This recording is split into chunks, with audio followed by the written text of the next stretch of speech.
மா இந்த மாம்பழம் இருக்குல்ல, மாம்பழத்தை வச்சு ஏதாவது ஸ்வீட் பண்ண முடியுமா? அதுவும் சீக்கிரமாக பண்ணணும். ஓகே. பாருங்க, என் பையன் வந்து இந்த மாம்பழத்தில் ஒரு ஸ்வீட் பண்ணி கொடுங்கன்ட்டு சொன்னான்.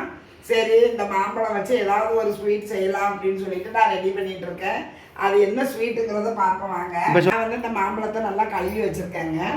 இப்போ இந்த தோலை நறுக்கிட்டு பொடி பொடியாக நறுக்க போகிறேன்.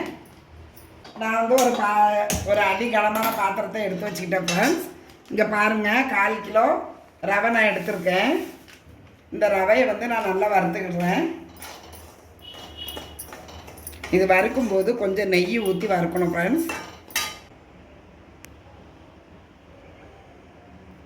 நான் வந்து கரெக்டாக 1 ஸ்பூன் நெய் விட்டுருக்கேன். இந்த ரவையை நல்லா பொன்னிறமாக வறுத்துக்கிடுவேன். இதை வந்து நம்ம பக்கத்துலேயே இருந்து நல்லா பொன்னிறமாக வறுக்கணும் ஃப்ரெண்ட்ஸ். இல்லைன்னா அந்த ரவை வந்து ரொம்ப கருகிரும். நல்லா பொன்னிறமாக வாசனை வர்ற வரைக்குமே நல்லா வறுத்துக்கிடணும்.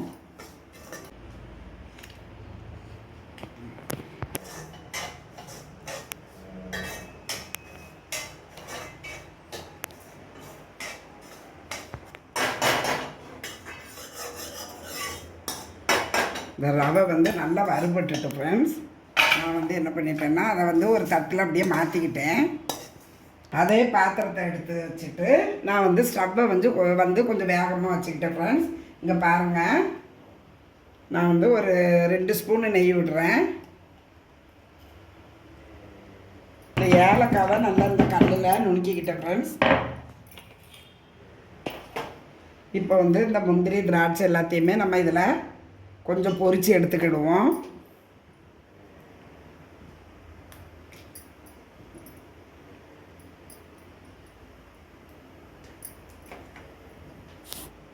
நுணுக்கி வச்ச ஏலக்காவையும் நான் வந்து லாஸ்ட்டாக இதில் சேர்த்துக்கிட்டேங்க. இந்த ஸ்டேஜில் வந்து நான் வந்து ஒரு 2-3 செம்பு தண்ணி ஊற்ற போகிறேன்.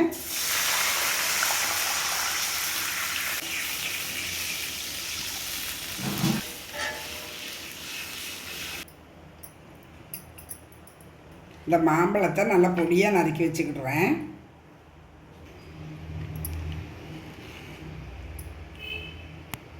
எங்கள் அம்மா நாங்களாம் சின்ன பிள்ளைகளாக இருக்கும்போது இந்த மாம்பழம் வந்து எங்கள் அம்மா சந்தையில் வாங்கிட்டு வருவாங்க. வாங்கிட்டு வந்தோன்னா இந்த துண்டெல்லாம் நாங்கள் எடுக்கவே மாட்டோம். இந்த கொட்டைக்கு தான் பயங்கரமாக சண்டை போடுவோம். ஏன்னா அதில் வந்து சதை நிறையா இருக்கும்னு சொல்லிட்டு.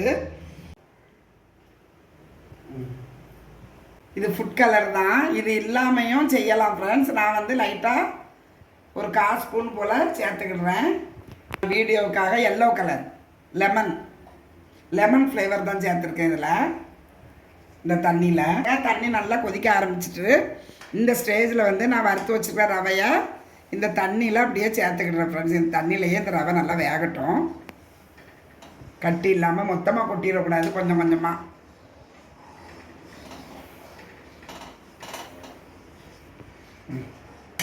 சிம்மில் வச்சிடலாம் ஸ்டவ்வை. இந்த பாருங்கள், ரவை நல்லா வெந்துட்டுங்க. இந்த தண்ணியும் ரவையும் ஈவனாக வெந்து நல்லா வந்திருக்கு. இந்த ஸ்டேஜில் வந்து கரண்டி வந்து சுடும். இப்போ வந்து நம்ம வந்து இந்த சீனியை சேர்த்துக்கிடலாம். 1/4 கிலோ ரவை, இது வந்து 1/4 கிலோ சீனி.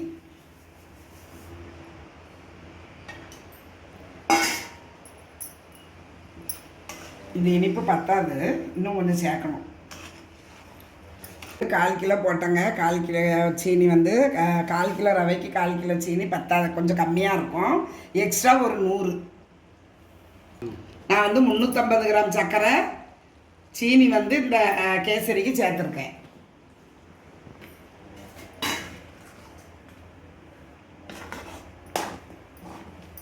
இந்த சீனி சேர்த்த விடுறோம், கொஞ்சம் தண்ணி விட்ட மாதிரி இருக்கும் ஃப்ரெண்ட்ஸ். இது சரியாயிரும்.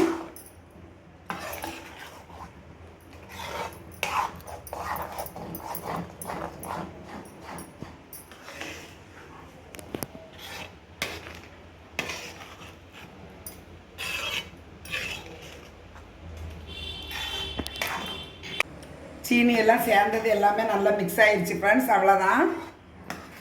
இப்போ வந்து இந்த ஸ்டேஜில் நான் என்ன பண்ண போகிறேன்னா, இந்த பாருங்கள் ஒரு மாம்பழம் நறுக்கி வச்சுருந்தேன் பாருங்கள், அதை இது கூட அப்படியே சேர்த்துற போகிறேன்.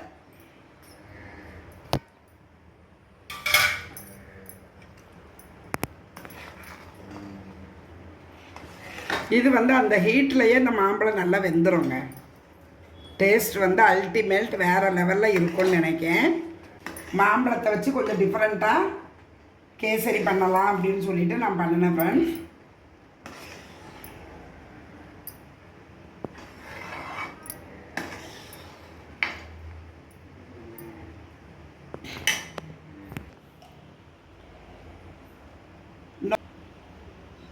அந்த நெய் வந்து உருகி கேசரியோட மெல்ட் ஆகி மெர்ஜாகி போச்சு.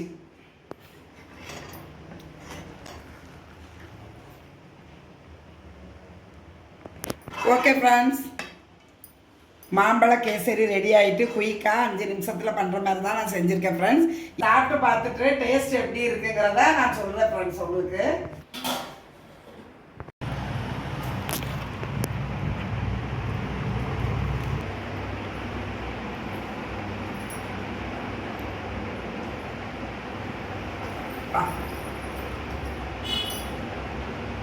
ரொம்ப அட்டகாசமாக இருக்குது ஃப்ரெண்ட்ஸ். ஏன்னு கேட்டிங்கன்னா, அந்த மாம்பழத்தோடு நான் நறுக்கி துண்டு துண்டாக போட்டது வந்து அந்த ஃப்ளேவர் நல்லா அந்த ரவா கேசரியில் நல்ல இதுவாகிருக்கு, இறங்கியிருக்கு. டேஸ்ட் வந்து ரொம்ப சூப்பராக இருக்குது, டிஃப்ரெண்ட்டாக இருக்குது ஃப்ரெண்ட்ஸ். அந்த நெய்யும் வறுத்தது சீனி எல்லாமே கரெக்டாக இருக்குது ஃப்ரெண்ட்ஸ். சரி, மாம்பழ கேசரி வந்து ரொம்ப வித்தியாசமாக டிஃப்ரெண்ட்டான முறையில் வந்து நான் செஞ்சேன். வந்து ரொம்ப நல்லாயிருக்கும் ஃப்ரெண்ட்ஸ். நீங்களும் இதே மாதிரி செஞ்சு பாருங்கள்.